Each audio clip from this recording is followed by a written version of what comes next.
স্বাগতম ২০২৬ সালের পশ্চিমবঙ্গ নির্বাচনের ঐতিহাসিক এবং বেশ জটিল ফলাফল নিয়ে আজকের এই বিশেষ বিশ্লেষণে সমস্ত তথ্য এবং নিরপেক্ষ দৃষ্টিভঙ্গি থেকে এই অভূতপূর্ব রাজনৈতিক পরিবর্তনকে বুঝতে আজ আমরা একটি চমৎকার আলোচনা করব ২০৭ বনাম ৮০ ভারতীয় জনতা পার্টি বা বিজেপির ২০৭টি আসনের সামনে তৃণমূল কংগ্রেসের ৮০টি আসন।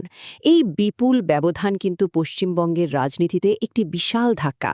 কোথা থেকে এলো এই অভূতপূর্ব ফলাফল, সেই সব কিছুই আমরা আজ জানব। তবে হ্যাঁ, এমন আরও ভিডিও পেতে সাবস্ক্রাইব করতে ভুলবেন না। আজকের এই আলোচনায় ৫টি মূল দিকে নজর দেওয়া হবে। ১. The historic mandate. ২. The new administration. ৩. TMC's opposition role.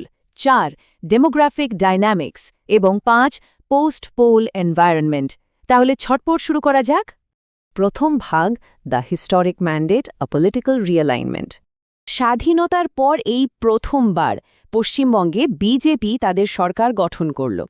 আসলে এই বিপুল জয় শুধুমাত্র একটি সাধারণ জয় নয়, এটি অল ইন্ডিয়া তৃণমূল কংগ্রেসের ১৫ বছরের শাসনের একেবারে চূড়াশান্ত অবসান।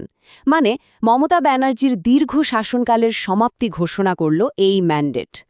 এবার দৃষ্টি দেওয়া যাক নতুন মুখ্যমন্ত্রী শুভেন্দু অধিকারীর রাজনৈতিক উত্থানের দিকে।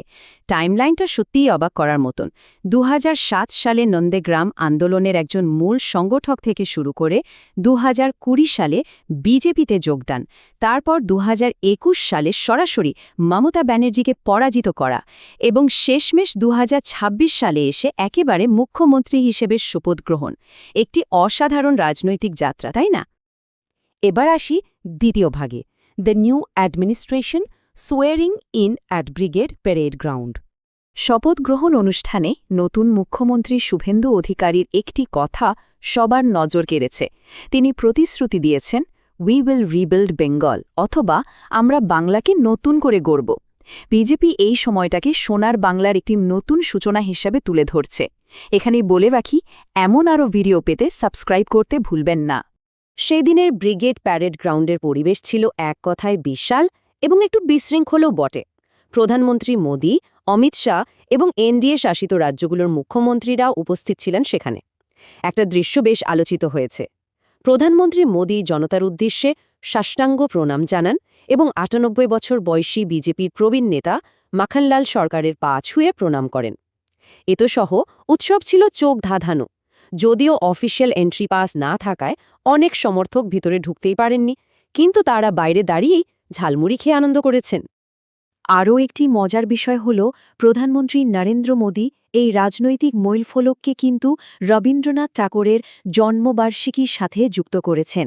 তিনি বলেছেন, এটি একটি আনন্দদায়ক সমাপন যে পশ্চিমবঙ্গের প্রথম বিজেপি সরকারের শপথ গ্রহণ অনুষ্ঠান ঠিক ২৫শে বৈশাখেই অনুষ্ঠিত হল। তৃতীয় ভাগ, টিএমসি's ট্রানজিশন, ন্যাভিগেটিং দি অপোজিশন। তাহলে টিএমসির অবস্থা এখন কি?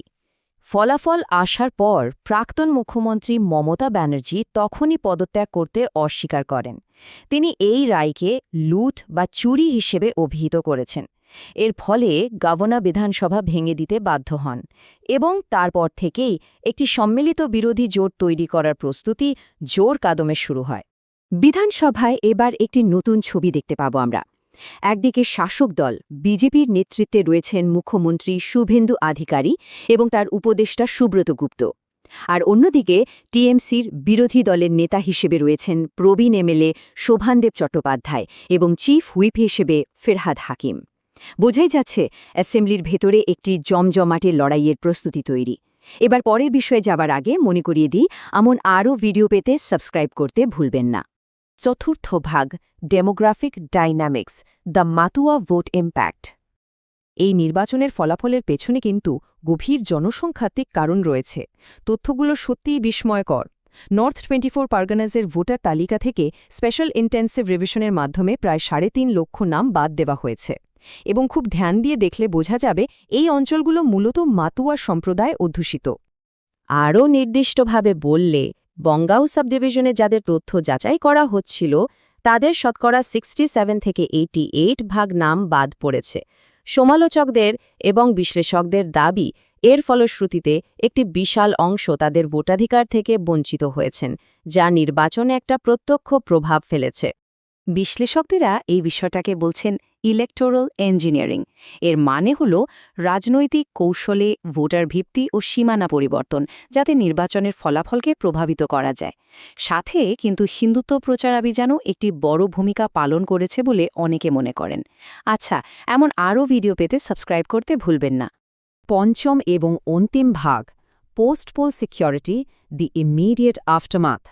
ফলাফল প্রকাশের ঠিক পরপরই রাজ্যের নিরাপত্তা একদম কেন্দ্রবিন্দুতে এসে দাঁড়িয়েছে।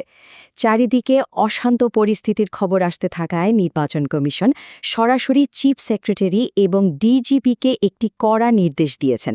তাদের বার্তা স্পষ্ট, নির্বাচন পরবর্তী সহিংসতার ক্ষেত্রে শূন্য সহনশীলতা বা জিরো টলারেন্স নীতি গ্রহণ করতে হবে। এই সিকিউরিটি বা নিরাপত্তার বিষয়ে এখন তৈরি হয়েছে বিপরীতমুখী দাবি। একদিকে টিএমসি দাবি করছে যে কিছু ব্যাড এলিমেন্টস বিজেপির কাতারে ঢুকে এই সহিংসতা চালাচ্ছে, কিন্তু অন্যদিকে বিজেপি বলছে যে না, তারা বরং রাজ্যে শান্তি ফিরিয়ে আনার চেষ্টা করছে এবং ভয়ের পরিবেশ দূর করছে। এর মাঝে সমাজবাদী পার্টির মতন অন্যান্য দলের নেতারা রাস্তায় হানাহানির ছবি দেখে তীব্র নিন্দা জানিয়েছেন। মানে উভয় পক্ষই একেবারে নিজেদের মতন করে তাদের বয়ান তৈরি করছে।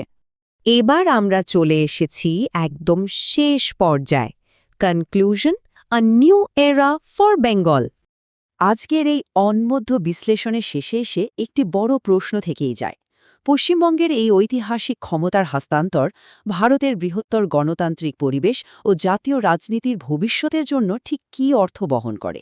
এই একটিমাত্র রাজ্যের এত বড় মেরুকরণ কি ভারতের ভবিষ্যৎ রাজনীতিকে নতুন করে সাজাবে? এই চিন্তা করা প্রশ্নটি নিয়েই আজকের মতো আমরা বিদায় নিচ্ছি। আশা করি আজকের এই আলোচনাটি থেকে ঘটনাক্রম ভালোভাবে বোঝা গেছে। এবং যাবার আগে শেষবার বলে দিই, এমন আরও ভিডিও পেতে সাবস্ক্রাইব করতে ভুলবেন না। ভালো থাকবেন সবাই।